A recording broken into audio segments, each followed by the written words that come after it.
Saludos, hoy os voy a hablar de doña Ana de Velasco y Girón, duquesa de Braganza. Me gustó mucho su retrato y decidí recopilar más información sobre ella. Así pues, doña Ana nació en 1585. El retrato que me gustó es el de una joven de 18 años. Procedía de una familia muy noble. Su padre era Juan Fernández de Velasco, duque de Frías, diplomático español, condestable hereditario de Castilla y gobernador del ducado de Milán. El duque se casó 2 veces. Ana es hija de su primer matrimonio. Su madre se llamaba María Ángela de Aragón y Guzmán el Bueno. Murió en 1608 a la edad de 55 años. María, a su vez, era hija de Pedro Tellez, Girón, y duque de Osuna, conde de Ureña, que fue virrey de Nápoles y también, en varias ocasiones, embajador en Portugal y el Vaticano. Es decir, el matrimonio del padre y la madre de Ana, celebrado en 1580, no se conservan sus retratos, fue una unión de representantes de familias iguales. Además de una hija, la pareja tuvo un hijo. Ana, en el año del retrato, se casó. Su marido era un personaje interesante, Teodosio II de Braganza, aristócrata portugués, 7 duque de Braganza. Los retratos de la esposa y del marido difieren radicalmente en calidad e incluso creo que el del marido es una especie de copia de su retrato perdido, dibujado por un colegial, pero no he encontrado otro grande.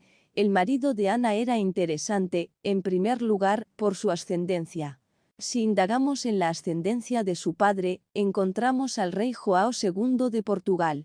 El rey tuvo una amante, y de esta amante tuvo un hijo, que tras la muerte del heredero legítimo João II incluso intentó legitimar y hacer heredero al trono, pero fracasó.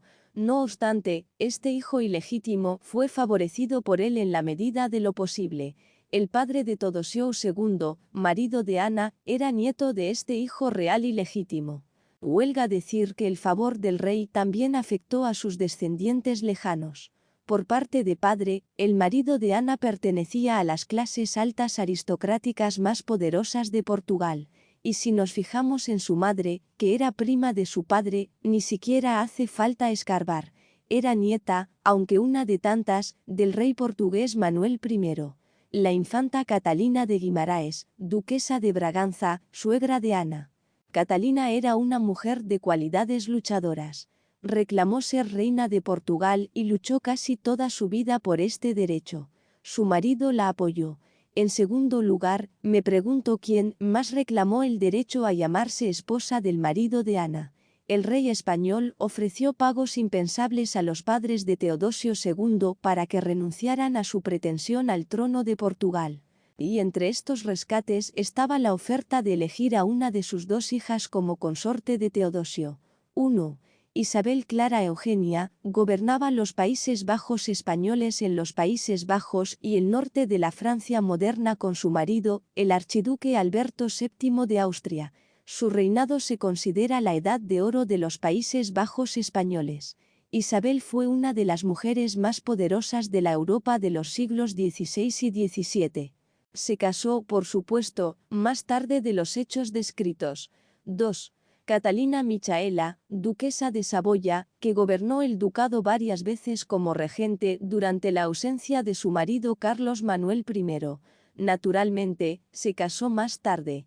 Naturalmente, se casó después de los acontecimientos descritos. Señalaré de paso que el marido de Ana no era el mayor de los hijos, sino el mayor de los hijos de sus padres, y en total tuvieron 10 herederos. El marido de Ana creció en la corte real portuguesa. El rey Sebastián I, de quien era secuaz, apreciaba mucho al niño e incluso se lo llevó con él a África durante la guerra contra Marruecos. En esta campaña, el ejército del rey fue derrotado y él mismo resultó muerto. Viendo cómo iban las cosas, ordenó a sus sirvientes que se llevaran al niño lejos del campo de batalla, pero el esbirro de 10 años saltó sobre su caballo y se precipitó al fragor de la batalla. Allí fue herido y hecho prisionero. Su padre ofreció una cantidad demencial de dinero por su liberación, pero el gobernante de Marruecos dejó que el niño volviera a casa sin rescate porque estaba muy impresionado con lo que había hecho. Así que Ana se casó a los 18 años. En los 4 años siguientes tuvo 4 hijos: Joao, Duarte Bragança, Catarina Bragança, Alexandre Bragança. En 1607, poco después de su cuarto parto, murió a la edad de 22 años. Su marido, Teodosio II de Bragança, murió en 1630.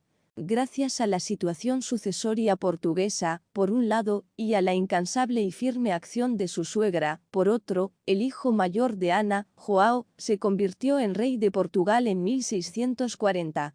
A ello contribuyó directamente una conspiración en la que él mismo no participó y los esfuerzos de su enérgica esposa. Luisa de Guzmán, esposa de Joao, reina consorte de Portugal de 1640 a 1656, descendiente de la noble familia española de los Guzmán, muy ambiciosa y despiadada, hizo suya la frase: «Más vale ser reina una hora que duquesa toda la vida». Con mano firme, gobernó Portugal en los últimos años de vida de su marido y hasta su muerte. Defendió la independencia de Portugal frente a España, a pesar de que ella misma era española. Bajo su mandato, el imperio portugués alcanzó su máximo territorial, ciñendo todo el globo. A Joao IV se le asocia con la leyenda de la maldición de Bragans. Un día, un fraile franciscano se acercó al rey pidiéndole limosna. Joao no le dio dinero, sino que le dio una patada con el pie. Entonces el fraile lo maldijo, diciendo que nunca más el primogénito de su familia viviría lo suficiente para subir al trono. La maldición funcionó mientras los miembros de la familia siguieron gobernando. Pero incluso hoy en día, el primogénito de una familia muere demasiado pronto. La maldición también afectaba a los hijos nacidos fuera del matrimonio. Ana, la heroína de nuestro retrato, tuvo una vida muy corta, pero fue suficiente para continuar en una nueva dinastía de reyes en Portugal y luego en Brasil. Así fue la inesperada historia que se esconde tras el retrato de una bella y orgullosa española. Gracias por vernos.